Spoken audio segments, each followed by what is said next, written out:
Let me even All just, right, we're about to go live. okay, give me a second. So you'll let me know? Yep. Hey, what's up? Welcome to Abroad While Black. Excited to be with you guys this Saturday morning and share an experience of Nzali, who moved from North Carolina to Ghana and works as an education consultant here. So she has a very interesting background. She was actually a secondary principal. She's been an education consultant. She is the founder of the Her Collective here in Ghana, and she works to support people to connect members of the African diaspora to Ghana. So we're very excited once again to have you guys here on Abroad While Black. Just a little recap. We meet here every Saturday at 10 a.m. Central Standard Time, 11 a.m. Eastern Standard Time, to really share stories of Black people that lived abroad. The purpose of this is really just to be able to let people know that there are opportunities outside of the United States. I mean, there's a big world out there, and you don't necessarily have to be restricted. So I'm Cordy Aziz, one of the hosts of this particular show. I've lived in Ghana for 10 years. I am the founder and executive director of Environment 360, an NGO slash social enterprise that basically uses the informal sector to leverage the recycling of plastics and paper here in Ghana. So very excited to be here with you guys this Saturday and learn more. Awesome. My name is Sean Burrows, also one of the hosts of Abroad While Black.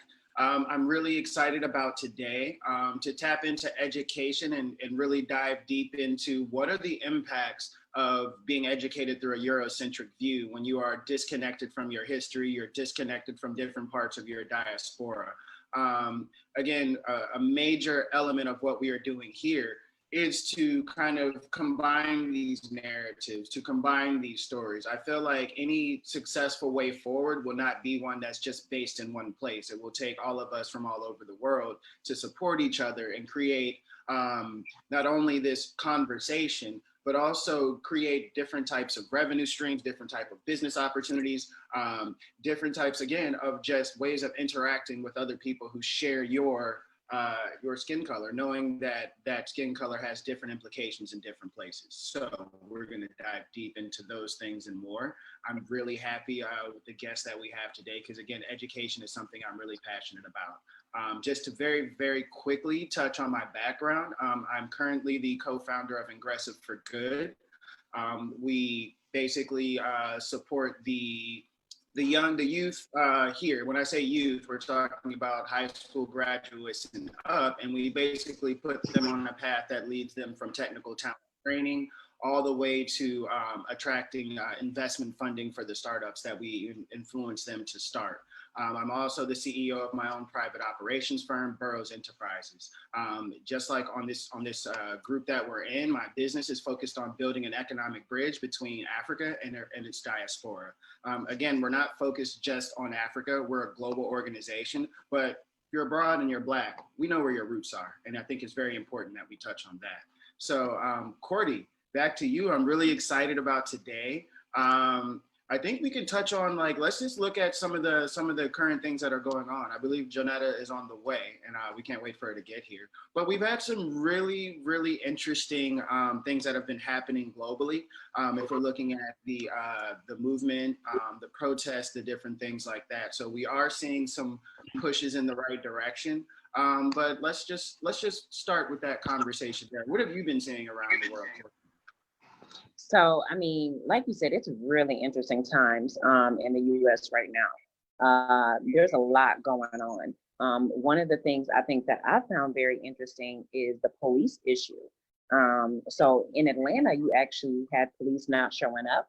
And then Minneapolis, their city council voted to abolish the police and replace it with more of a community based organization that focuses, I guess, on communication and keeping people safe. So for me, this is like a really interesting thing, because I think one of the major focuses of these protests has been really actually removing the police or getting the police to sort of be defunded and then move that money into other things that address some of the systemic issues that make Black people more prone to be arrested. But I'm not so sure really how I feel about this. My Hmm. real major concern is that I think people fail to realize that when you don't have a local law enforcement, you're actually probably subject to national law enforcement if something goes wrong. So really, is this sort of the start of martial law? I think people really have to think this through. I don't know where this whole chant of defund the police came from. But this is very interesting to me. So this could either be really positive for Black people, or it can go wayward for every American in the States right now. Yes, very much so. So I'll add in my 2 cents. I'd like to just point out I've defunded the police maybe in 2014 when I moved away from there and stopped in many ways, at least through sales tax and different things. I've reconcentrated my money in a completely different place.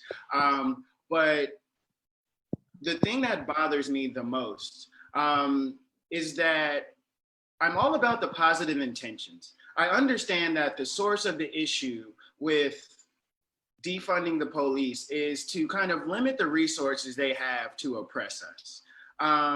And yes, it makes sense. But again, we have to approach this with a plan, because you have to understand that what we are doing now, we're looking at this in many ways like we're pushing forward, when we really need to look at this thing like a rubber band, and understand that when you pull a rubber band, that rubber band is eventually going to snap back somewhere. Our friend is here. She's just joined us, but we'll keep continuing with the conversation just to finish this final thought, and maybe we'll reintroduce it and get our feedback as well.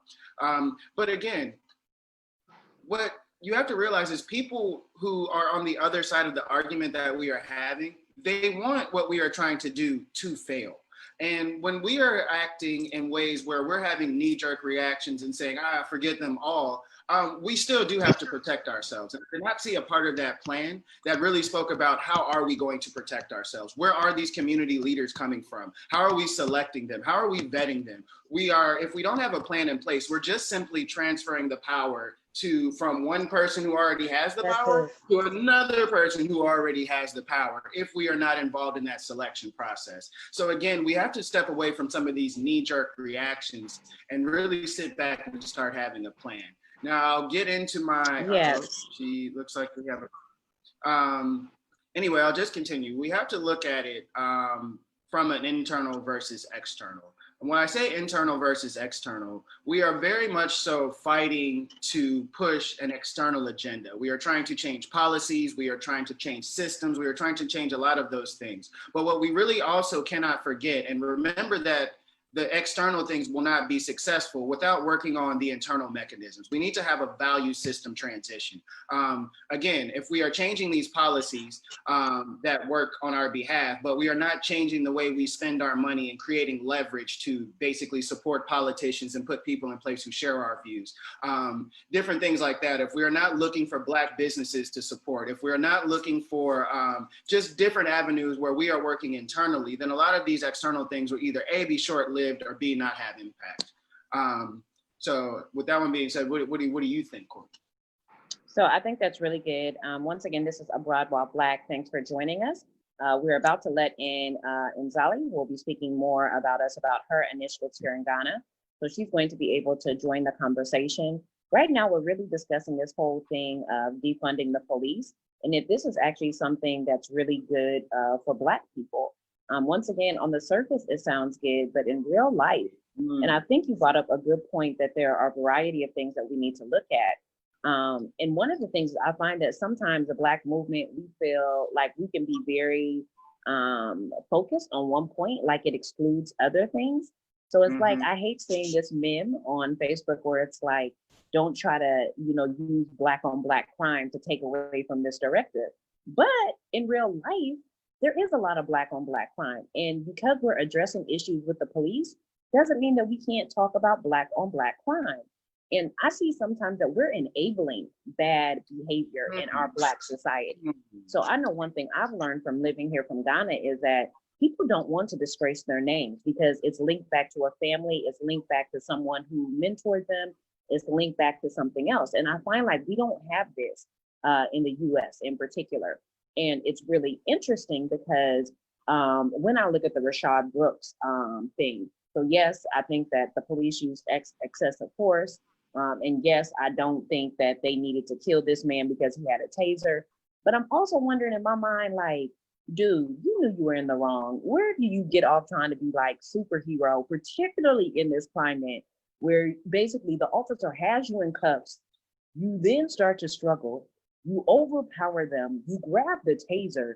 I mean, you might have been on that liquor, but it's still, we have to take some level of personal accountability for bad behavior. And I think that this is what you're talking about. You have things in terms of externally as well. We're not always the victims. And I think that one thing I've learned from living abroad is that Black people, we often see ourselves as passive standbys, like, oh, this happened to me because I'm Black, or, you know, I can't do this because I'm Black. And I think one thing I've realized being Black abroad is that there's a greater sense of responsibility.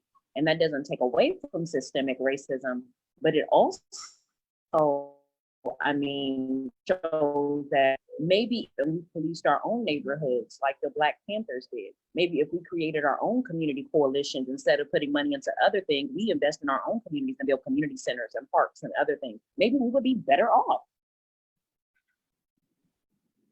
Internal work is what is needed. I'm really glad you touched on that. Now, you brought up a very interesting point with the taser issue. So what I took from that is that they took that this man using the taser was that their life was threatened. But in other court cases and different things like that, where people have died from tasers, they say that the taser is not a lethal weapon. So how do you use lethal force when in a case where you consistently said this is not a lethal weapon?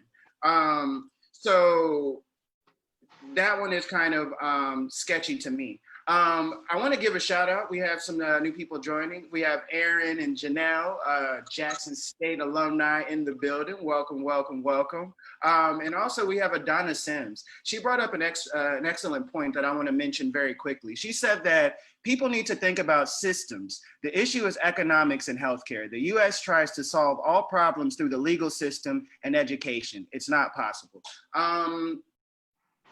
I will take a little bit of, I'll take issue with that. What I say is that no matter what laws we pass, or no matter what laws that the judicial branch interprets, it is the police and the executive branch that are the ones who execute the laws. So the laws technically do not have power without the support of the executive branch and or the police. But as far as the healthcare part, I definitely agree. It's not just healthcare, it's energy, it's communication. We don't create, we don't own anything. Are you able to hear me?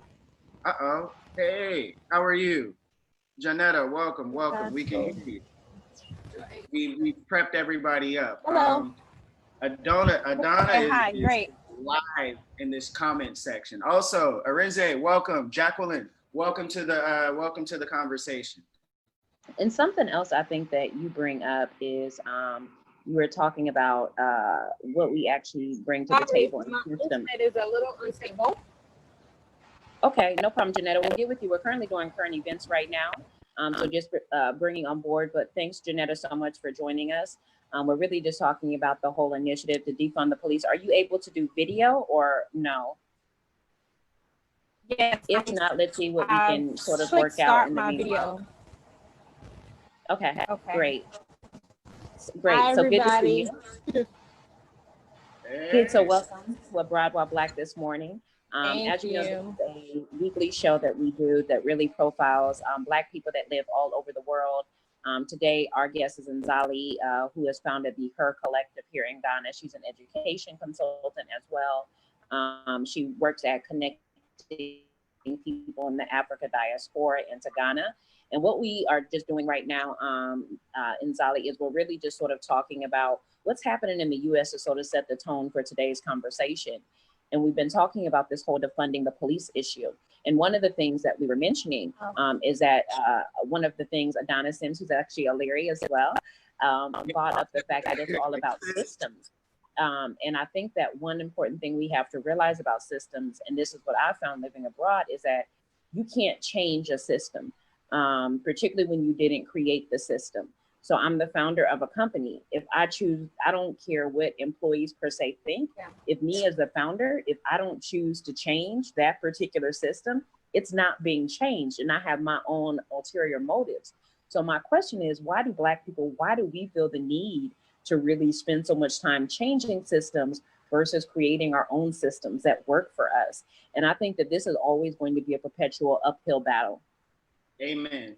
Amen. Yeah, well, I think a lot of that has to do with our own fear, at least it coming from the States. I can say we spend so much time fighting to be a part of that system to the point where it's like people don't even see another option, another way. When you start speaking in a manner of creating your own, people, you know, they think you're a rebel or you're being irrational, that's unrealistic.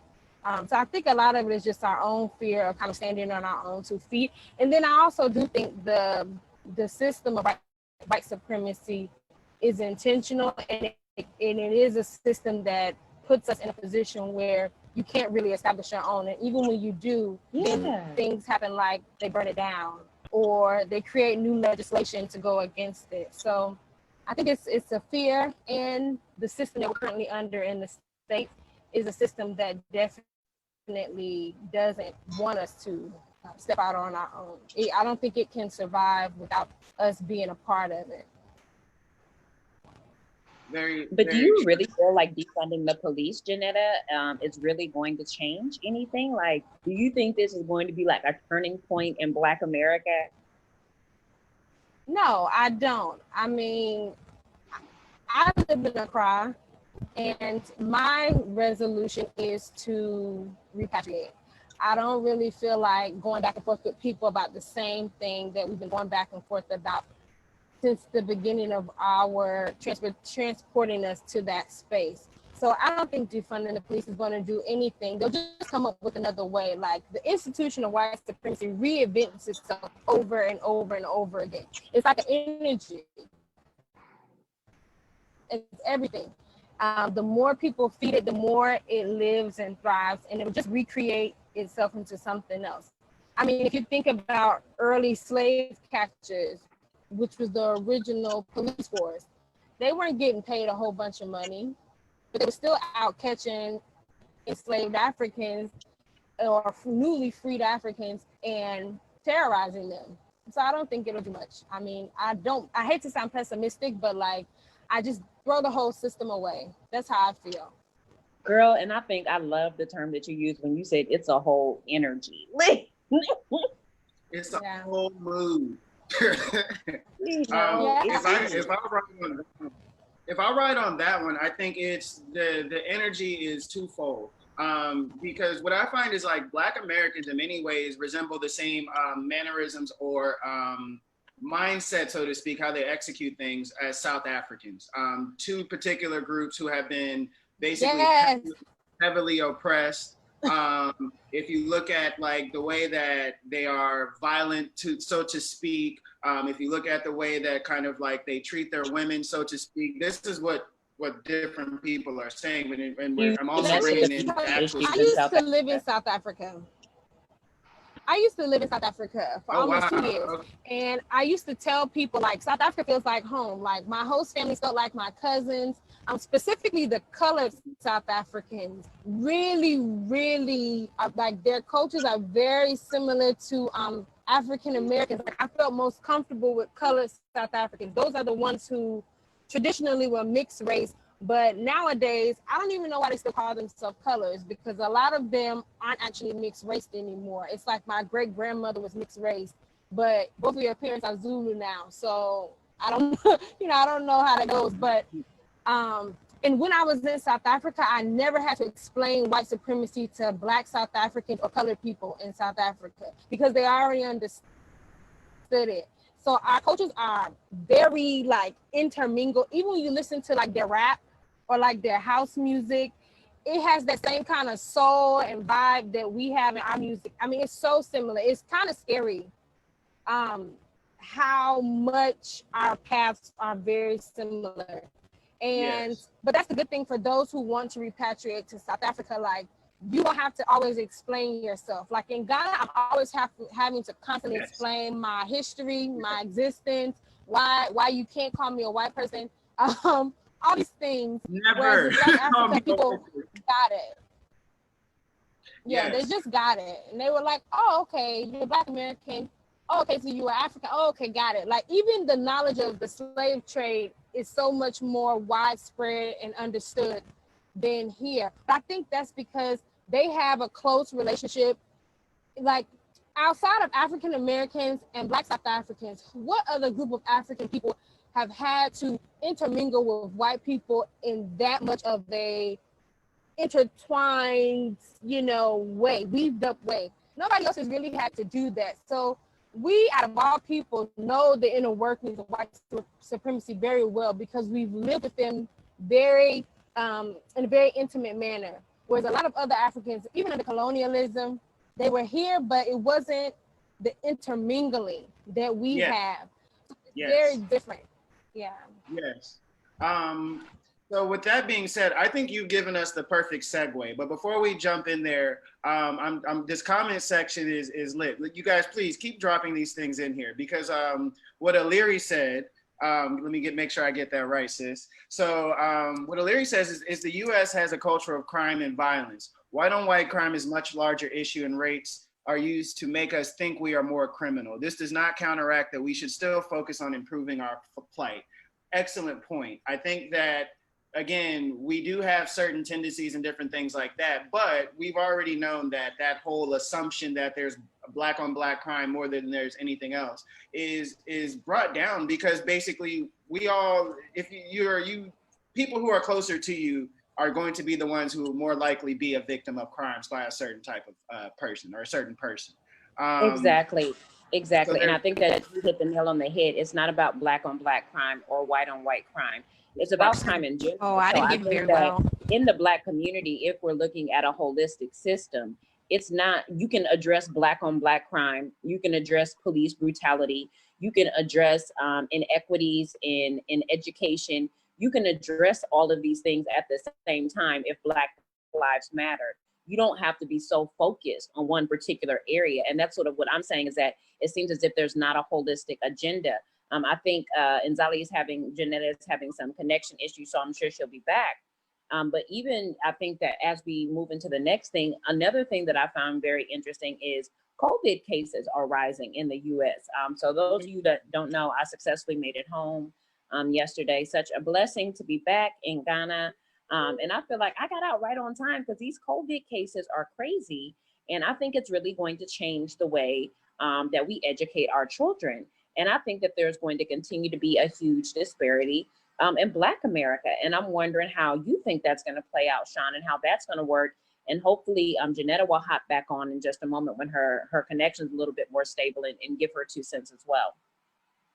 How do I think that's going to affect us? It's going to affect us as just in the same way that you see COVID affect us in a way that is not equal. I believe that it will affect the education part the same way. And what I mean by that is that in many places, Black people still have a higher rate or a very high rate of poverty, meaning we don't have access to the things that we need.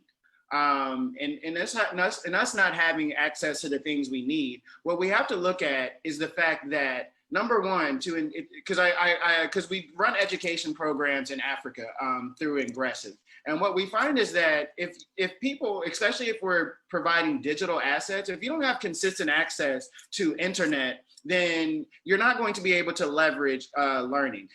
If you don't have a stable home environment, if your parents don't understand what you're doing, all these different things where people don't understand how this process works and you don't have the resources to do it, you're not going to be able to engage and you're going to get left further and further and further behind. And now when things go back to normal, when we're going back to school and classrooms and different things like that, and you're taking these assessments, they're not going to give you the benefit of the doubt that, oh, COVID, you were unequally impacted by COVID, so we're going to get you a tutor and catch you up so you can stay within your grade. No, you're going to get left behind. And then you're going to have to deal with all of those, the mental anguish, the pressure, the social stigma that is, again, associated with being left behind. So that's kind of, if I'm just touching on the surface level, how I see it affecting us. Yeah, I think you make some really good points there. And for me, I'm really interested. I know we've got some educators on board here watching us, but I'm also really interested in how this is going to play out in long term, particularly for the African American community. One thing I've always noticed is that people that are very aware of themselves or people that are more African focused typically already do homeschooling. And a lot of times it's because they say the history lessons, the other things we're getting, they just can't find it in the curriculum. I think that these people also realize that even the education system may not necessarily be set up for the support of Black students. So it's very interesting to sort of see how that goes as well and better understand what that is. Awesome. I just want to give a couple of shout outs. So Nola, welcome to the group. Hope you're enjoying it. Aaron Mercer, again, Jackson State alumni. I'm just gonna keep saying Jackson State alumni every chance I get, just so y'all know. We do make the best. Jackson State University. But Aaron Mercer, she's given us some local intel. She's from Nashville, and she said that the local school system it's actually led by a Black female. And she just announced that they're taking an equity first approach to getting hotspots and laptops to students. She says she's very interested to see how it plays out. I am also interested in seeing how that plays out, and that's a good point. And that also speaks directly to the point that I was basically making, is that if we don't have the resources we need for success, then we're going to basically suffer. And again, nobody is really going to give us a benefit of the doubt or try to give us any type of extra resources to catch up, unless people like this Black woman superintendent in Nashville is basically making it a point to drive resources. And I cannot say enough, I am so proud of our Black women who are consistently at the forefront, consistently leading and pushing and making things happen. I know I'm not coming down on Black men. I know we're doing our part and we're playing our role. But again, I'm so proud of our Black women. And I get so hurt and get so crushed by seeing the way that they're mistreated in many ways when they're being on the front line. Aliri brought up that in CPS, they're doing the same thing, but policies and practices are not aligned. Again, another great point. We have to be aligned. Oh, I thought I was going to bring in Janetta. She just dropped off again. Hopefully she'll bring it back, but it looks like this comment section is keeping it lit. Yeah. So with that being said, again, it is the major, it is us. It is us. We can go and ask whoever we want to ask to help us, but it's coming from a point of charity. And what you have to realize when it comes to charity is that even though things are changing and people are giving you certain things that you want, you are still not controlling the conversation. Meaning that when you are taking charity or when you're getting things changed upon pity, when people feel like they've given you enough, again, I'm using the rubber band thing. So when you stretch people to a certain extent where they're giving you something and supporting you, and you still seem to like, you want to complain past what they're willing to give you, you have that rubber band effect where things shoot back and they're like, oh, well, now I've given you too much, or now I've given you enough. I don't have to support or do anything else, or I've done my part, when we know this is a systematic problem that's been going on for over 400 years.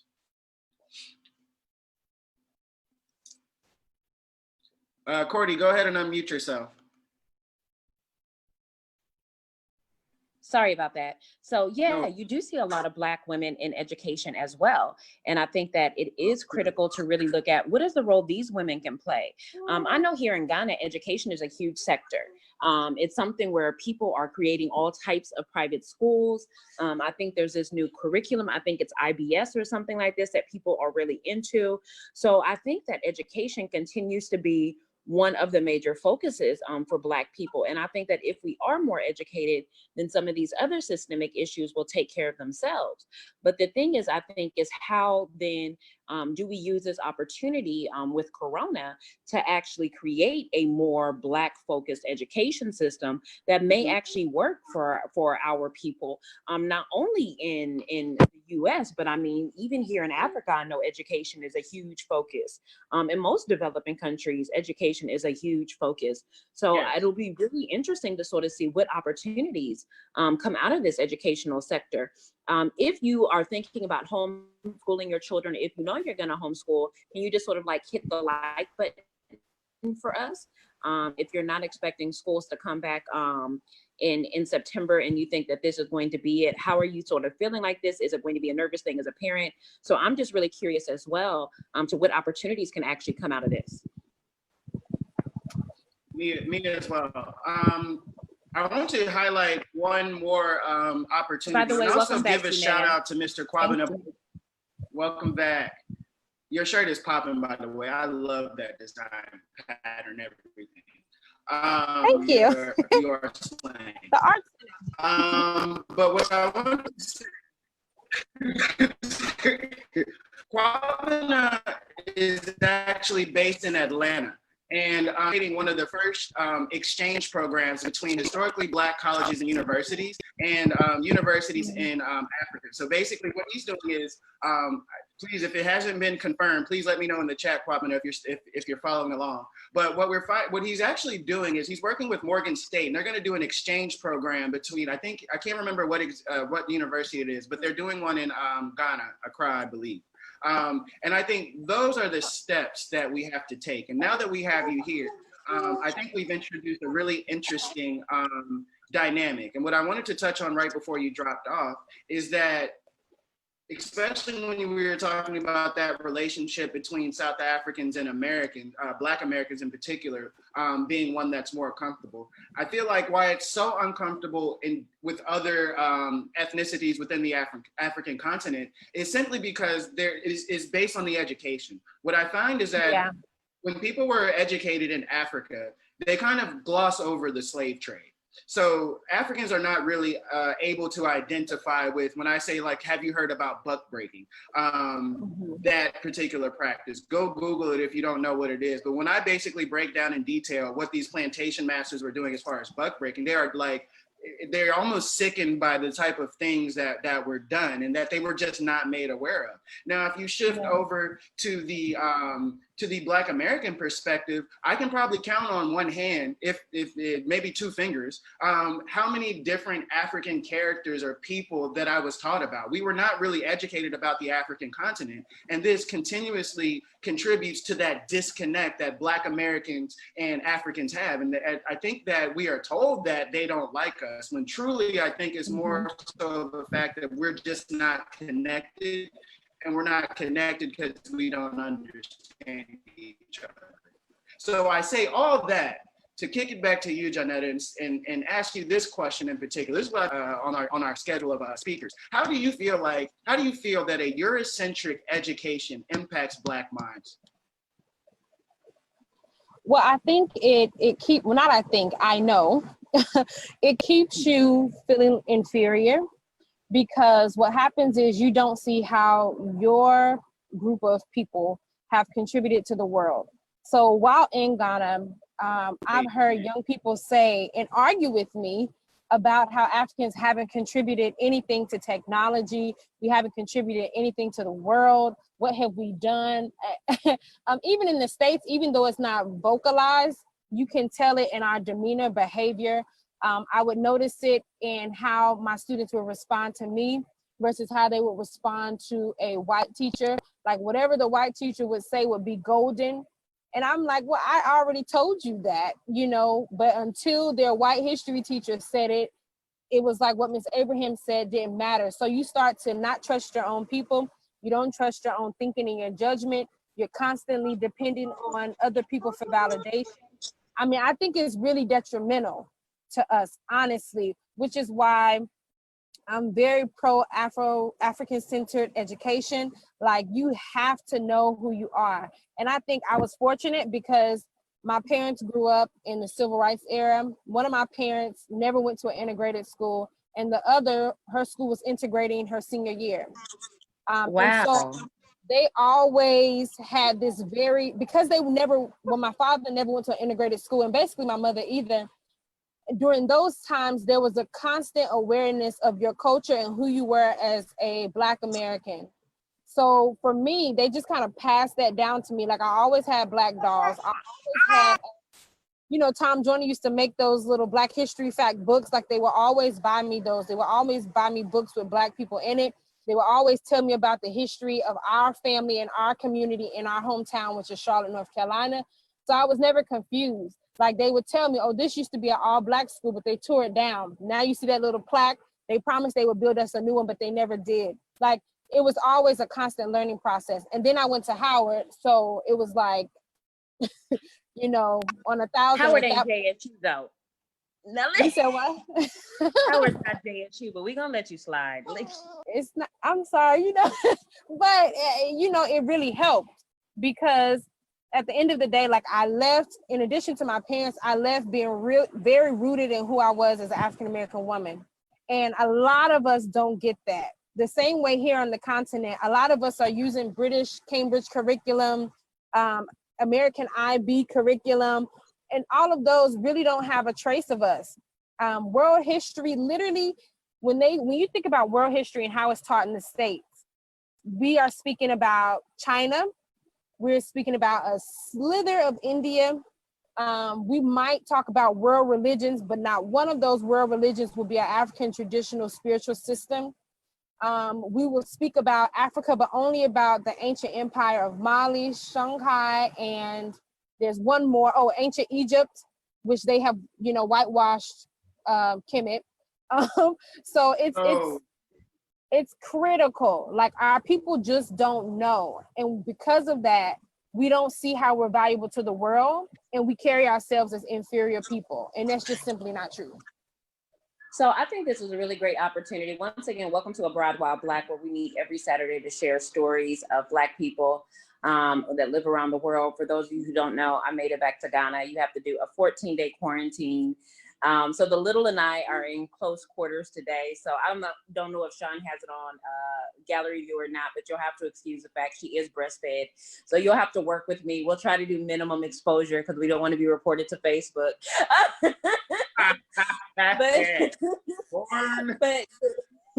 But Janetta, if you can please maybe just talk a little bit about your background. You see how centered, I'm sorry, make one point. This is a part of that lack of African-centered education. When you live in Africa, every woman around here is breastfeeding. When I tell women that I was not breastfed, they look at me like, what's wrong with you? Was something wrong with your mother? She couldn't produce milk? Like they're so confused. And because we don't know ourselves, we're in the States thinking, oh, I need to cover my breasts. Come back home, y'all. You can breastfeed all day. Exactly. I'm not gonna lie. There were 2 specific body parts that I saw more than I ever thought that I would see when I moved to the continent. We're not going to talk about what happens in the roadside gutters, but breastfeeding was something that breastfeeding was something that it was like, at first it was like, put that away. But at some point it was like, wait a minute now, this is for the child. And if there's a problem in the situation, I am the problem. And I took that to America as well, but you just don't see it as much. But well done. More power to you, Cordy. Thank you. And keep well satisfied too. It keeps everybody happy today. It keeps everybody happy. I don't know if you want us to call you Janetta or Nzali on this particular interview. So please just sort of correct us as we go along. I want to make sure we respect your name choice. But just maybe give us a little bit of your history and your background as an educator and how you sort of made that move from North Carolina into Ghana. Okay, well, you can call me either or. My parents named me Jonetta after my father, so I always respect that. And after my womanhood rites of passage, I had an initiation name that was Nzali. So either one I answer to, so it's okay. But basically, I've been in education for about 10 years now. Right out of university, I joined Teach for America. And I did that because my degree is in political science. And I was told that, you know, I would have to take additional coursework in order to teach. And I was like, no, like I want to teach now. So I joined Teach for America because it's like an alternative certification type of program. And so since then, I have taught in, of course, my home state, North Carolina, but I've also taught in Washington, D.C. I've taught in South Africa. I've taught in Ghana. I forgot. My first 2 years, I was teaching in Florida, in Jacksonville. Okay. So I've kind of bounced around a bit, but I've always been an English teacher, global perspectives teacher / world history. I've coached debate, flag team, all that kind of stuff. So it's my passion. Let me tell you exactly how I got into it. When I was at Howard, we have a middle school on campus, Howard University School of Mathematics and Science. And so all of the University of Education, or excuse me, Department of Education students usually do their student teaching at the middle school. I was just there because I needed extra money and my homegirl worked there. So she got me a job, but I was interning under a lady named Miss Kimberly Worthy. If you all don't know her, look her up. Amazing educator. She was like DC's Teacher of the Year in 2009. And just interning under her, I was like, oh, this is how I can help my community, because she was so impactful for me, everybody that she was around. And I was just like, wow. So from there, I was like, I'm not going to law school. I want to teach. And this is how I can literally touch people in real time. Because with law, I just felt like it takes too long. Whereas when I'm in the classroom, I see you every day or every other day if you're teaching in secondary school. And it's very, very important that those who are in the classrooms understand the position and the weight that they carry. Like, you're not just filling space, like you become a part of the child's narrative. And that's why I entered into this. That's why I've stayed in it. And I think the most rewarding part has been teaching on the continent of Africa, because in the States, I kind of lost my passion for it after a while. I went into the nonprofit sector for like a year and a half. But when I went to South Africa, the amount of light and passion that the kids have for learning, that like gave me life. And so I was like, I can do this for another 10 years, you know, and being in Ghana and teaching the same type of thing, the appreciation that people have for educators and what you contribute to the society has been life-changing for me. So that's just a little bit of my background. And of course, while I'm here, I also noticed there was a lot of miscommunication between Africans from the diaspora and continental Africans. So my sister and I started her collective, and we do these social mixers and different events where we're getting each other together and really what we call edutainment. We're educating each other, but also entertaining each other and having fun. And so that's just an extension. Yeah. Before we move, because I really want to spend just some time dedicated on her, because it is amazing what you guys do using your edutainment. One of the things that just stuck out to me is you mentioned that you were actually like sort of losing your passion in the education field. And I hear so many Black educators say that. Why do you think so many Black educators feel this way in the system? And what were some of the differences you saw as an educator when you moved abroad? Well, I think the first part is there is a lack of freedom. I always worked in turnaround schools, or Title I schools, as some states may call it. And those are the schools that a lot of our children are in. So they're heavily policed by the state. A lot of them are like 2 steps from being closed down or something like that. So it's a big, big focus on testing. They try to cripple your creativity. A lot of it is not teaching the truth.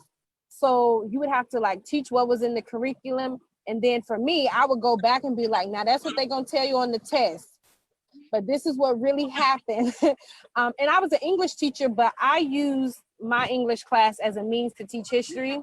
So all the texts that we talked about had historical context, and that was my way of re-educating my own people. So it's just, there's a lot of pressure put on tests.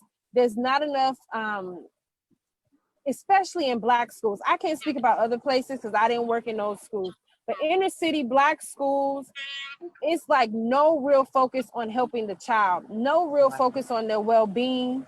And our kids are facing a lot. And you get very, like, I feel a lot. So I would get very tired because it's like, I would pick up on the energy of my students. So it's like this, you have to be light all the time. And it's so heavy. So it becomes a lot. And then you're fighting administration. Like I had to fight one of my schools about doing a novel study for 8th graders in DC. And I was like, but the kids told me they never finished the whole novel. So how can I send them to high school knowing they've never completed a full novel in their life. And I'm their English teacher, and you want to fight me about it. I literally had to sit down with my AP and show him how everything that we were doing aligned to the Common Core standards, how we were doing extension activities. Like, that shouldn't be, you know, so it becomes a lot, and you just know that people really don't have your people's best interest at heart. So it's like you're fighting the system, and then our kids are also traumatized. So then you're like fighting that part, and it can be heavy. It really can be heavy. Wow. I think if you're an educator and you're on and you sort of hit some of these sentiments, please hit the heart button or the like button, just so that we know that you understand some of these challenges that Janetta faced. So another thing you said is that, I mean, you've taught all over, you've taught in South Africa, you've taught here in Ghana. You're from North Carolina. You said your parents were very Afrocentric, very focused on letting you know the truth. What would you say are some of your biggest benefits as an educator here in Ghana, and how do you think, or are there resources that you recommend that if other educators are interested in making the move, what's sort of the easiest segue, or how do they actually do that? What are the resources available to them? Okay. Well, the benefit of teaching in Ghana is that in Ghana in general, like, there are rules, but then you know, there are other rules, and like there's always a way around things. So if you are a very creative educator, then this is a great space for you, because there's so much room for you to create programming, to bring your ideas forth. The system is not oversaturated with ideas. So some of the things that you are willing to do will be very forward thinking, and there's space for you to do it. The only thing is that the financial resources are not abundant.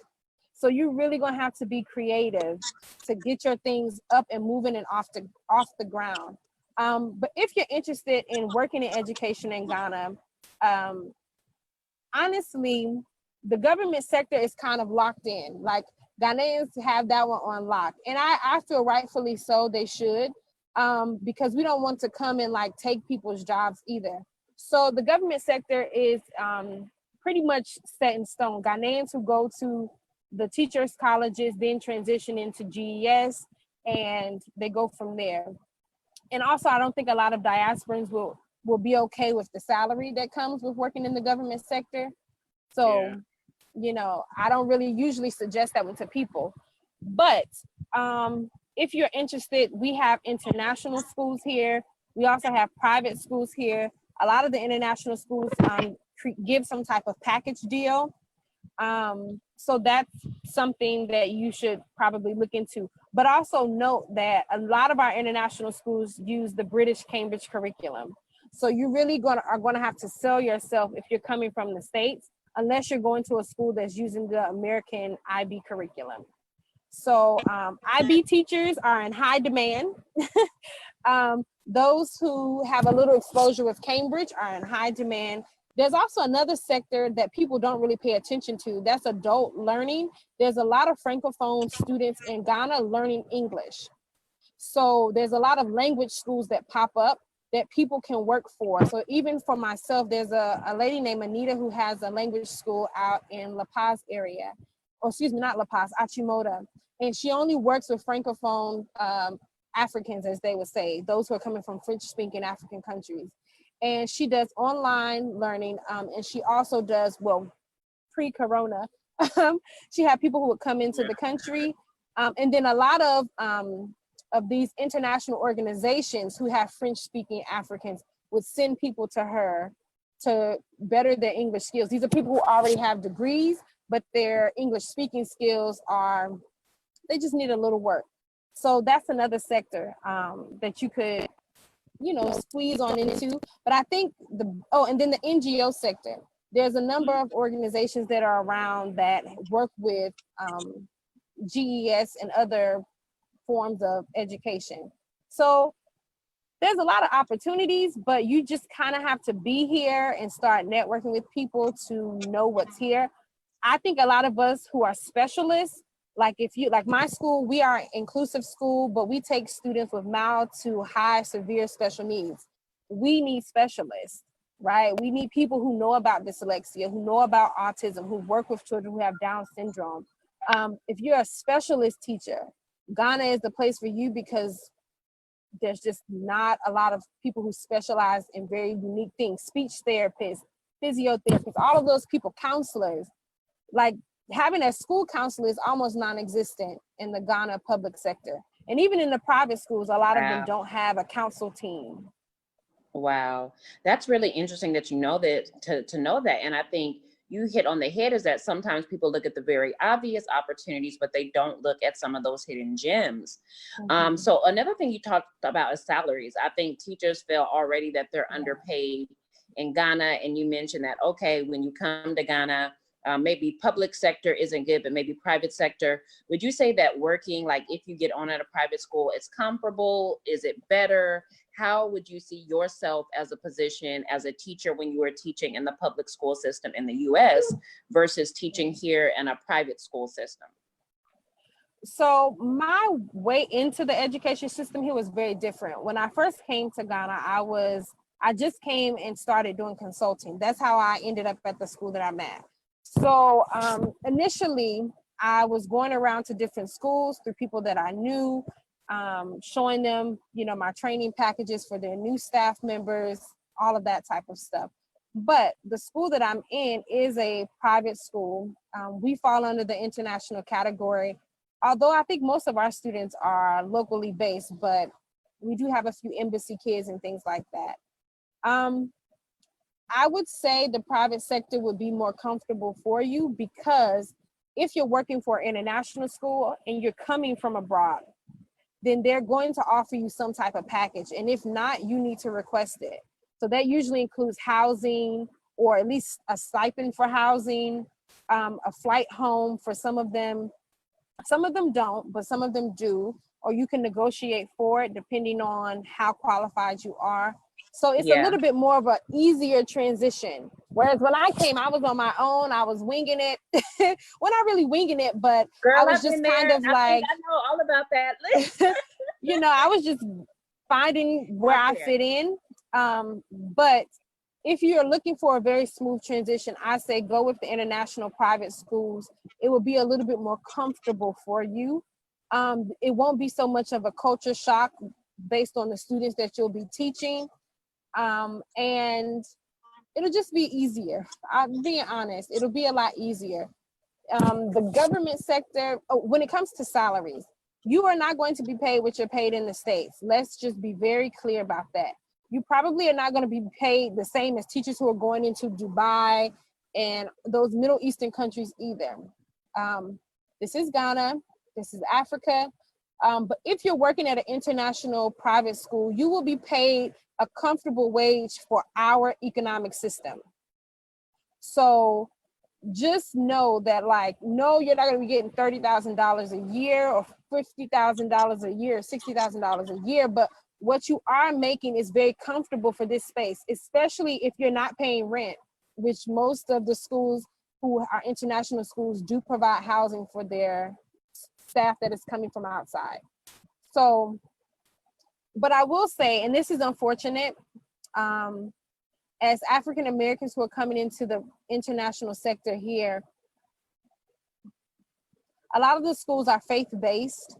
So if you are not in alignment with one of the two major faith systems here, Christianity or Islam, you need to be cognizant of that. You may be working at a Christian-based school or Islamic-based school, and you want to know that. So that may, and there's no separation. So you may be required to attend prayer or Wednesday service or mosque or something like that.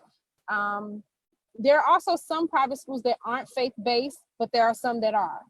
And you just need to know that. And then also, sometimes people have an idea that international teachers are white teachers. I know when I went to South Africa, I faced that. My first school, they said they're getting an American. The principal had told the community that they were getting a white person. And I showed up and he had to, say, oh, she's still an American. And it didn't help that people in South Africa thought I looked South African. So they were like, it's like, guess who's coming to dinner? They were like, she's just from Joburg. you know. But in Ghana, again, you know, you do have to kind of wiggle around that a little sometimes. Like people might expect, you know, you will be a white American, but if you're qualified, show and prove. And it's also your responsibility to still teach African people here what is the truth about us there. So I would say take that into consideration too. But salary wise, you can be comfortable at an international school, hands down. I think you Now, brought up a really good point. I'm sorry, the difference is in the Middle East, a lot of teachers there, because I've had friends who have taught there. Some of them have transitioned to Ghana, some are still there. The biggest difference there is that usually their salary, they make enough to where they're able to save. In Ghana, unfortunately, I don't think that international schools pay enough for you to live very comfortable here and save a lot of money. If your intention is to go back. But I think here you can make enough to live comfortable here, just not enough to like go back with a big stack of money. I don't think that's realistic. Yeah. Again, you brought up a lot of great points. I think one of the ones that you really touched on that will make sense is I know that when you're perusing jobs and you see what the salary is and you see some deplorably low salary, we really do have to, like, you brought in the point that was really good, which is cost of living. The cost of living in Ghana is far lower than it is in America. And then when you add on to the point that they kind of do give what we call expatriate packages, where they should be covering, so like some of the ones I've gotten where they cover my housing, I have somebody in the house cleaning, I get a vehicle, and then the vehicle I have a driver, and then security for the house and different stuff like that. By international standards, the housing that they put you in has to be at a certain level and different things like that.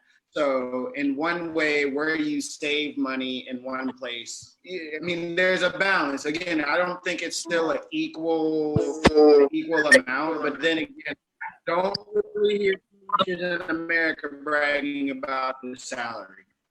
But I what I will want say to this, do you know, is if you are, take this if you back have to the the oh, sorry. Oh no, we're here for you. Go ahead, please. Don't let me interrupt your movement. If you have the opportunity to work in a rural school, I strongly encourage you to do that at least 1 year. I was a Peace Corps volunteer. That's why I was in South Africa. So of course, you know, Peace Corps puts you in the bush. And so, but that was the best teaching experience I've had in my life. Like the ingenuity of the students, the ingenuity that I had to create as a teacher, because I literally just didn't have things. So now when I'm training, so I do some training work with Lead for Ghana, which is like the Ghana version of Teach for America. And they're saying, well, I have 60 kids in my classroom. I don't know how I can do centers. I'm like, oh, let me get you my video from South Africa. Boop, boop. This is how you can do it. It can happen. So if you can, it really will make you a stronger, firmer, more creative teacher. If just 1 year you teach in the rural area, you know, or a semester, because it'll fine tune the skills that you've been learning in the States, and it'll force you to be more flexible. So then when you go to your posh international school and the power goes out, you won't even worry about that, because you've taught without power before every day. And you will and I know Sean wants to do shout outs quickly, but before we talk about that, is that I noticed there's a large number of American universities that are popping up in Ghana, and I'm sure on other places of the continent as well. Are there also opportunities if you're looking at teaching at the collegiate level? Are there things that maybe you think American educators can also bring into that space as well? And then Sean, we'll let you do your shout outs, because I know you've been forever. Thanks. I just did a webinar about employability in Ghana in the education sector. And one of the women we had on was from Webster. She's the campus director there, Christine. And then there's another woman that I know here, Kosawa, who's at Academic City. But Webster specifically is an American university that has a branch here. And so they actually are currently hiring. So if you have a PhD, you're looking to work at a university here in Ghana, she is currently hiring. I have that little listing so I can shoot it over to you. But yes, and so at the university level, it's really nice because they do adjunct professors. So people who can come in for just a semester or 2 semesters and then go. or people who specialize in a topic and they're here for just a short time and then they go. And with those universities, they will provide housing, all of that type of stuff they're going to do because they're a university. So if you are a person who has a PhD or a master's degree and is eligible to teach at a collegiate level, please do it, because there's so many opportunities here in Ghana for that. University of Ghana always has guest professors. Ashesi University, like, first of all, Ashesi is the bomb. They even collect their own rainwater Amazing. and solar power their whole school. I'm like, amazing. Yeah, Shout out to especially that the brother. So they're always And they're looking sponsored by for the people. MasterCard Foundation too. Like we have some Yes. amazing up and coming private colleges here. Yeah. So if you are one of those people, then definitely just Google like the universities that are in Ghana or American-based universities that have a campus in Ghana. And those sites usually are operational because they're college-based sites. So they kind of stay up to date. So I would say that's at least a way to get your foot in, because a lot of getting positions in Ghana is who you know. So if you come in as an adjunct professor for just a semester, while you're here, you can start networking to see where you can find a permanent position and do that while on the ground, which is the best way to do it, because people here like to see you face to face. They don't really like emails and phone calls. Yeah, it's very true. So let me jump right in here. Let me give a shout out to Lizzie. I really appreciate you coming back again. Eliza as well. There's some amazing comments, but I'm gonna skip straight to the question. So the two questions that I have are, how does licensing work? And after that question, what kind of education materials are needed? Okay, so the first one, if you are working in the government sector, if you are a basic school teacher, there's a certain examination that you have to take. I can't remember the name of it right now, but I know that there's a certain examination that you have to take to be qualified to teach basic education. So your licensure basically won't like transfer. And in the government sector in general, like they're really looking for Ghanaians. So let me just stop talking about GES because that's the way their system is set up. It's not really set up for people outside to come in with licensure. They don't even have processes for that really. So let's say the private school, international school sector. The good thing about Ghana is people are very flexible. Even if you're not licensed in the States, but you have been teaching for a number of years, you can still come here and work. You just have to be able to either provide like your praxis scores or depending on what state you're in, whatever examination you all take to prove competency in your subject area, bring that with you. Although I will say, nobody has ever really looked at my credentials. Like outside of me bringing my degree, and even though I would have everything, no one ever really looked at it intensely. They just kind of, because I came referred by someone that they knew. They were like, and then usually I would always request myself to do some type of like mock teaching or a mock presentation, or when I would meet them, I would just do a presentation for what I can offer. And I think that would win people over, and they would just be like, oh, okay, we don't really need to see that. We know she can do what she says she can do. But a lot of the international schools will take you through a standard interview process. You'll have to send your CV. You'll have to send your proof of your transcripts. You know, they usually want an official one, or at least if you can get a copy that's clean. If you have a license in the States, great. For those who teach IB, you do have to have the IB licensure, because you know, IB is an international curriculum, so they can't just have anybody teaching it. You have to have that certification. But if you're not doing IB or AP, then honestly, whatever license you have, I don't want to say that it doesn't mean much. I love the hair flip before you said that, by the way. You're like, whatever license you have, flip hair. Like, I mean, it means something, but like, honestly, it's more about the connection and you proving that you can do the work. To be honest, because a lot of people, they just look at your CV, they look at your degree, they look at how many years in your references that you have, and they kind of go from there. And most places here will give you a trial period. And Ghana's employment system is kind of cutthroat, like people will fire you, right? So if you really aren't meeting the bar within those like 90 days or whatever the stipulation is, some people is 6 months, whatever it is, then they might let you go. But if you have your license, come with it. It can only help you. But to be honest, there are a lot of people who work here who've never shown their license. Or if you're in the States and you know, like in the States, if you work at like a magnet school or a charter school, a lot of those schools don't require you to even have a license. You just need a degree in the subject that you're working with. So you can definitely come, and your experience will speak for yourself. Now, those who are counselors or like very specific practitioners, you need to bring your licensure. Okay, great. So shout out to Noble Drew Bay for joining. Real quick, Janetta, because we have the second question as well. What type of educational materials are needed or could people potentially create to bring into the system? We need, in the international school sector, a lot of things are provided, but any type of technology, any type of assistive devices for students, like those little pens that can, for students who have dyslexia, that can, you can follow the text and it'll read it aloud for them. Sticky notes, highlighters, like quality highlighters, things like that. But really, really, really assistive technology for students who struggle, students who have mild needs or even severe needs. Those things are like non-existent. My school brings in everything from outside, either through donation, or when our international teachers travel outside, we'll be sent with money to buy up things and bring it back.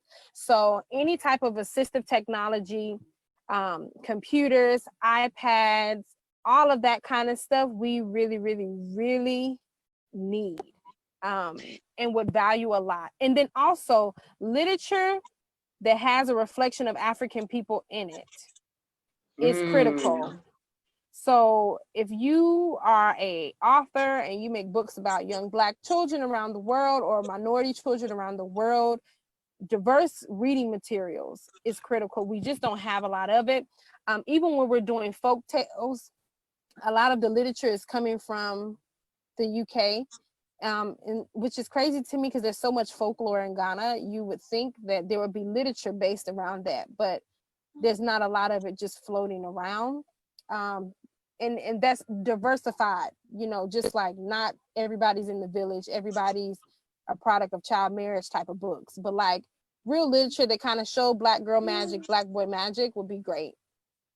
And then also, if people are out there creating curriculums or specializing in curriculums, is there an opportunity for them as well? Because you were saying most things are already provided. Yes, so that means you're going to have to work with the Department of Education, which is the government. And the government in Ghana is very slow to get things going unless there's some money that people can. You live here, unless it's true, people can get a little money off the top of it, then they might push your concept through. But the positive side of this is that people aren't double checking on you. So you can come in with your own books for your own classroom and be like, listen, this is what we're going to learn today. As long as your kids do well on their examinations and their parents are happy, and unfortunately their child is speaking really good English, most people aren't really going to bother you the day-to-day with what you're doing in your classroom. So you really have flexibility. But you will, of course, you do have to teach the curriculum, but you can always go above and beyond with the extra materials you have. That's what's going to make you stand out at your school or whichever institution that you're at. And although there's a curriculum, sometimes it doesn't come with materials because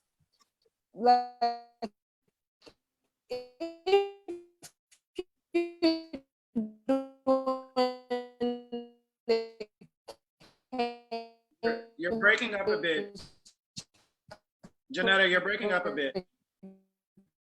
And your students are on those books are not, and the bookstores are curriculums are coming from outside. They have to be shipped in. So even when it comes to materials, a lot of those things there's just not an abundance of it really. So you can come in with your own thing and just supplement the curriculum. I would say really try that and use that.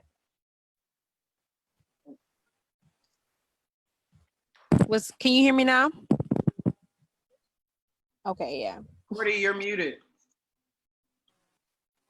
Oh yeah, I'm sorry, they were talking about, yes, people have curriculums, but basically it doesn't come with materials. Can you just recapture those thoughts for those that missed it?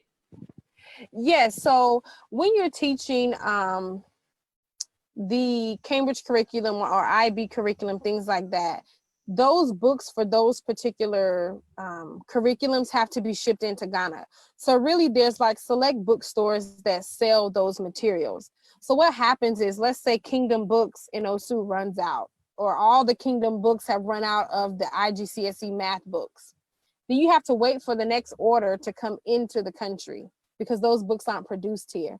So it's not like an abundance of materials that the way people would think, even though people are using these curriculums on a consistent basis. And a lot of these programs update their curriculums, which means we have to update the books, which means families have to buy new books. It's just a very different system. You know, everything here people pay for out of pocket and it goes home with them. Whereas in the States, when you're talking about, like in Florida, I used to teach in Florida, Sunshine State Standards, all of those, it came with the whole books, right? Your math, your English, your science, exactly. And it stays at the school. But here, that's not the case. The family that bought the book takes the book and they take it home with them and it's gone. So the next year, new students have to buy whatever the updated version of the book is, which is sometimes a struggle, again, because the books aren't produced here. That's interesting. You know, me as an entrepreneur, Boo, I just saw a huge opportunity to open up a new and exchange book emporium for students. This is something we currently don't have in Ghana, but I'm giving that idea out for free. I'm not even gonna ask for stocks or shares in your company unless you need me to help you register. But I just see this as a huge opportunity since you're talking about the lack of resources. So I want to make sure that we get a chance to talk about the Her Collective as well, because this is something you mentioned that you and Afia, your sister, started. So can you like tell us what is the Her Collective? What does Her stand for? What is your mission? And how are you connecting the gaps between Africans here on the continent and those in the diaspora? So our sole purpose with Her Collective is to bridge the gap between Africans at home, for us in the diaspora, and continental Africans. And the way that we do that is through what we call edutainment, education and entertainment combined.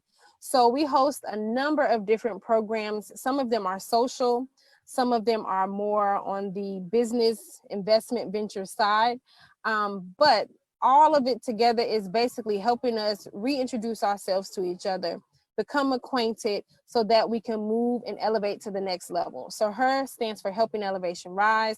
Collective, because in Africa, everything is a collective effort, all hands on deck.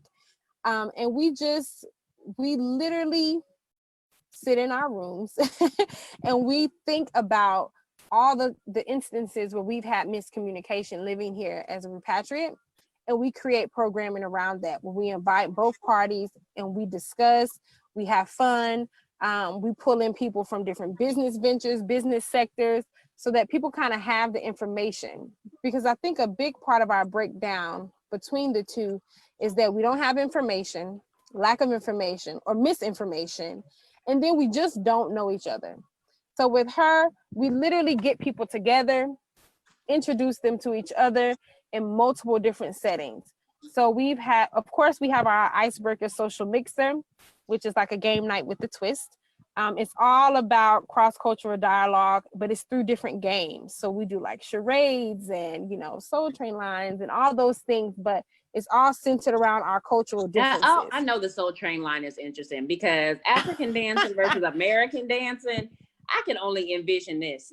Yes. So we have a really good DJ. Shout out to our DJ. He's the old DJ at Kiki B's.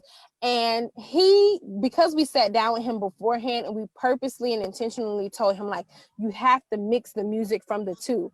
So like one of the songs, let's say we hitting the Dougie Down the Soul Train line. The next one, we going to Zonto, and people getting to see like, okay, the shoulder movement, okay, it's a little different, but we here with the shoulders, you know. But it's intentional. It's very intentional. One time we did the charades where people had to pick a tribe, right? So people had to act out without words another tribe. We thought it might go a little disrespectful, but people kept it real classy. But Spicy. And for those of y'all who don't know, tribes in Africa are like black and white. You know, people like things like someone very much so. And so we do things like that. We do things just all type word association where we'll throw out lyrics from songs and just ways to get us to enjoy each other and get familiar with each other, but without it being put pressure on it, without it being a lecture. Because people like to have fun. People want to eat, people want to drink, people want to have a good time. Black people like doing those things. So why not do it, but make it purposeful? So that's our social mixer. This year, COVID has slowed us down a little bit on our business network link ups, but we started doing our chat with her webinars where we're talking about how to find jobs here in Ghana. We're also going to be doing investment webinars as well for different sectors. So if you're interested in investing in one of those sectors that we will discuss, then you'll leave with like direct contact information and how-to steps on getting things started and off the ground. And we also connect people with those who do relocation consultations.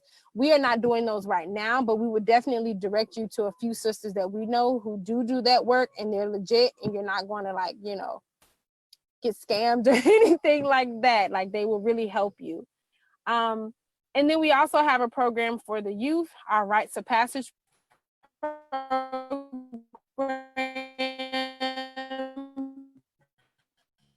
Uh-oh. And that's Janetta, I think it's breaking up. Geared around into womanhood. Hear me? Yeah, we can hear you now. Can you hear me now? Can just start with talking about the youth program. Yes, the Rites of Passage program is for, right now is young women. We've been trying to get young men, but it's hard to find elder men who are committed to seeing the process through, but we're still working on it. But with the young women, it's preteen ages, we're ushering them into their womanhood, kind of very similar to the Ghanaian tradition, the Krobo girls, when they do their Rites of Passage initiation, when they're at puberty, their puberty rites. But we do it with our culture added into it. So a lot of our girls are from the diaspora, and some of them are from here, but maybe their parents, one of their parents is from the diaspora. And so we kind of mix the cultures, like we updating it, you know, we're updating it, making it something that all of us can enjoy, reintroducing ourselves to some traditional African practices, and kind of making it okay to not be afraid to be proudly African. That's the whole kind of gist of the Rites of Passage. It is a commitment though. It's 9 months. Those girls go through a 9-month pregnancy of themselves and rebirthing. Girl, that's a pregnancy. Yeah, and they meet every month. Yeah, I mean, it's serious. It's a really big commitment, but it's important, especially for people who have youth who are from the diaspora who now live in Ghana. They need that kind of introduction and like integration outside of just school, you know? So that's really what that focuses on. But we are forever evolving. We've done like natural hair expos and just all types of stuff. So we're forever evolving. But the sole purpose is to get us back intertwined together, create kinship, and move our generations forward as a united front as opposed to different pockets. And I know one of the things you were saying is that you guys, I've seen as well that you've been hosting some webinars on different sectors, how to find employment, this type of thing in Ghana. So how do people participate in that? How do they get the information on that? If they want to participate in one of your webinars, or if they want to learn on the specific topic? So if you want to find the old webinars, you can go on our Facebook page, Her Collective Ghana. Her is an acronym. And so we always, what is it, Facebook Live or stream to Facebook Live. I don't know if I'm saying that correctly, but they're always posted there. Got it. Yeah, so they're there. And then if you want to participate or just find more information about what we have going on, you can go to our website, hercollective.org, and send us like a little message there. Or you can do it through the Facebook as well. Either way, it will reach us. On our Instagram, her_collective. All of those we check, it comes directly to our phones. And we definitely will get back with you on that. So any of those options are ways to get in contact with us. If you Her Collective, you can enjoy. The next one is agriculture. I think you're breaking up there, Janetta. Will be announcing the date of that soon. We're just trying to more panelists. Okay. You know, you're it's breaking up Saturday, a little bit. so Yeah, people it's are all fine. at. Oh, You're breaking up a little bit, but we'll get those resources and post them in the comments as well, because we've got about 10 more minutes. So one thing I want to briefly discuss with you is the hype around repatriation to Ghana and citizenship and free land. And girl, it's just so easy. The Like, misinformation. Let's talk about that.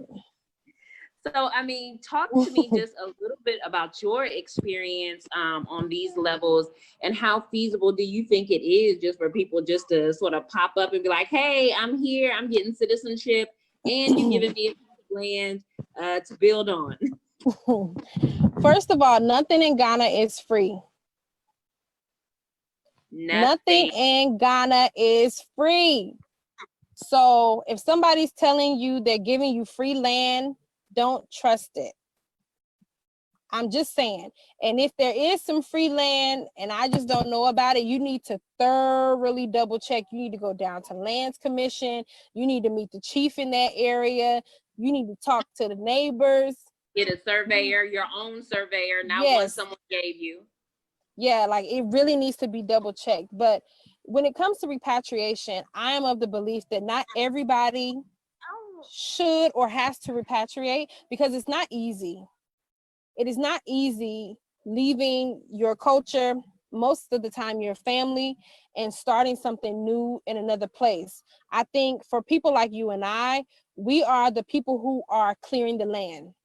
And everybody shouldn't come to clear the land, right? There's people who are tasked to do certain things. So Speak it, boo, speak it. those who are coming, we're clearing the land, fine. Maybe after we've cleared it, then the next phase of, for those who need a little bit more comfortability, you come and you start building on the land. But for those who are okay with weeding and clearing it out, come. I welcome you. I think you should come. Those who are not, and you know you're not, then it just creates another negative narrative.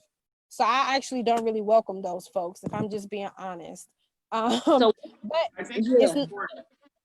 it's not I was gonna easy. say, so when you say negative narrative, can you just elaborate on that a little bit more? Yes, you know, you have people on all these repatriation groups or people who want to leave who will say they came and, oh, the power's out every day and it's so behind and it's just Ghanaians this and Africans that, as if they're not African. And it's like, we already know we're in a space where we're developing. The same way we are dealing with post-slave traumatic stress syndrome is the same way people here are dealing with post-colonialism, right? So it's two sides. Yeah, well, current. Yes. So it's two sides of the same coin. So if you're coming here, please understand that, like, yes, there are development things that need to take place. We don't have all the answers coming from outside, but we can be a part of coming up with solutions to help.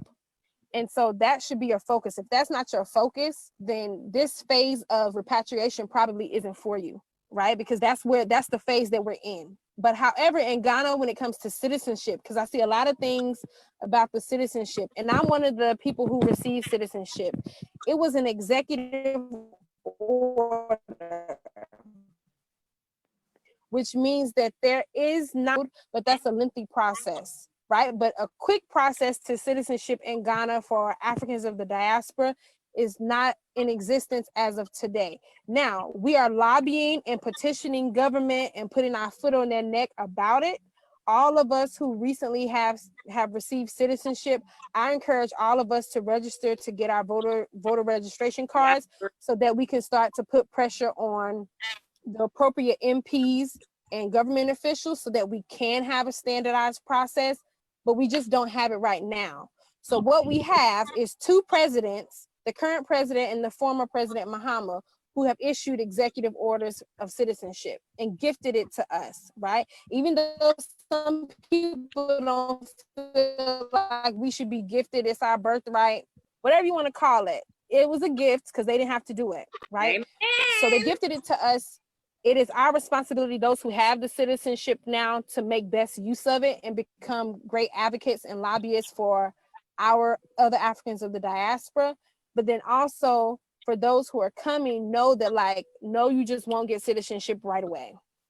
But you can come, you can set up business, you can live your best life and be a part of the numbers that help us petition for this to be something that is standard. So what I noticed about other communities of people in Ghana, they set up communities and they are contributing in real, tangible, numerical ways. Monetary. Our community, yes, Ain't our nothing free, like community, you said. yeah, our community feels like, I mean, and of course, we do have a connection to the continent and that should be respected and honored and understood. I agree with that wholeheartedly, but I also understand we're living in 2020 and people want to see the numbers. So when we're coming, we need to be coming with like a very clear understanding and purpose and vision. Like, I'm coming to set up business. I'm coming to expand another Ghanaian's business so that when people like the Ministry of the Future or BADA or whatever other agencies are lobbying on our behalf to government and to the African Union, we can say, this is how many people we have here who have business. They employ this amount of people. They bring in this amount of revenue. Right now, we can't do that, but people are trying. People are working in that direction. So I think that's my summary. I think you mentioned something very strong as well, is that, again, a good point of what this group is for, is you need to build a network to get that can give you a soft landing in places that you're interested in. So again, I know I consider myself part of the crew that was kind of clearing the brush so, you know, other people can come in, but I did that behind Cordy. I don't know if I would have lasted long enough to stay in there. You know, there was a comment, even Cordy was telling me that when you come there, people are not going to be necessarily so willing to do business with you, especially when it comes to investing and doing different things like that, because they want to know that when they wake up tomorrow, you're still going to be there. You have something to run away to.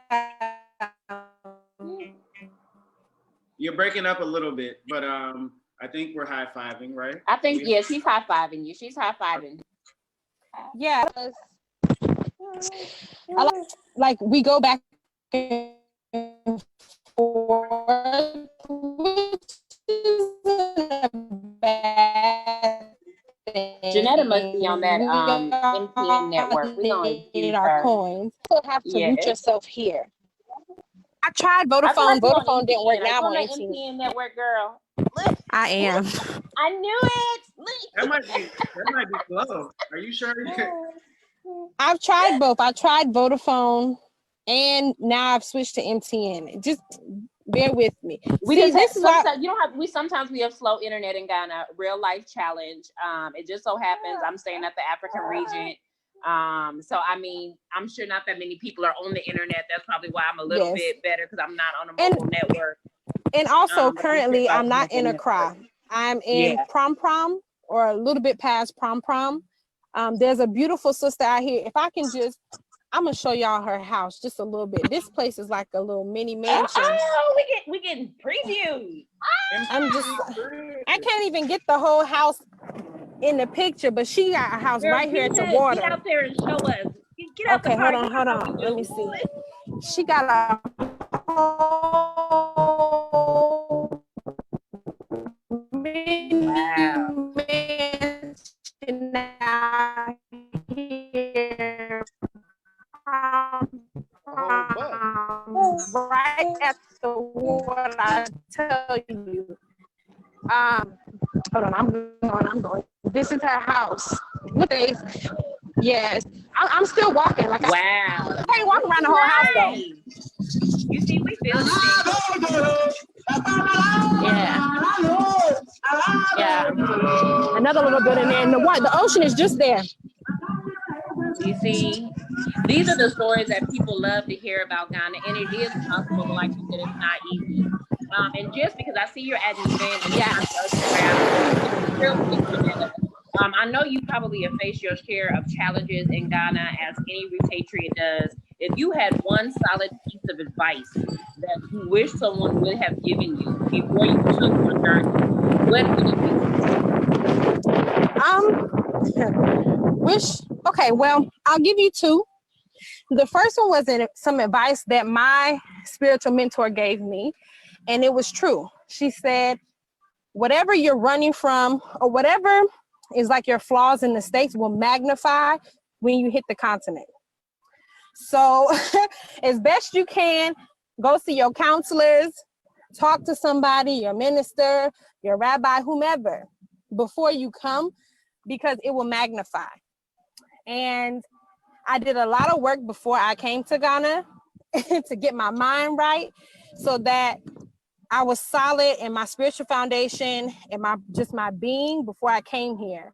And then one piece I wish people would have said, I wish I would have known more about the economy, like just more about how money works here and how fast things can go, and just more of that. Because, you know, in the States, you can budget pretty well.